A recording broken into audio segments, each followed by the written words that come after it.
Grandma's salty secret.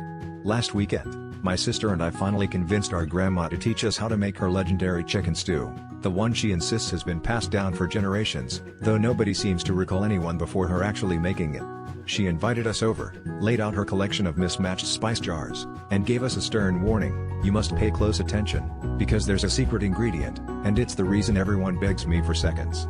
We exchanged excited glances, half expecting her to pull out an ancient vial or a spice with a name we couldn't pronounce.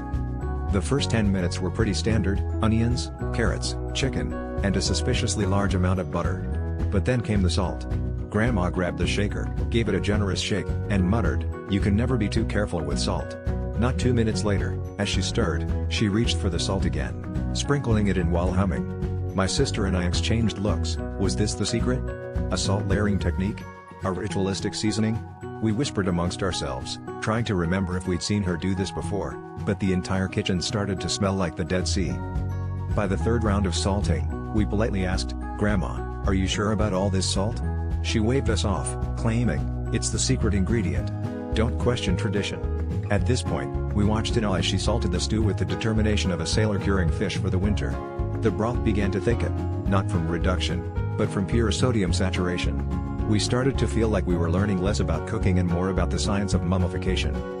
Finally, after what felt like a brine-soaked eternity, Grandma ladled out the stew, beaming with pride.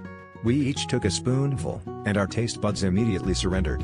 "So," my sister coughed, "the secret ingredient is salt?" Grandma looked momentarily confused, then sheepishly admitted, "Well, the real secret is, I always forget if I've already added it. Guess that's why everyone calls me a little salty."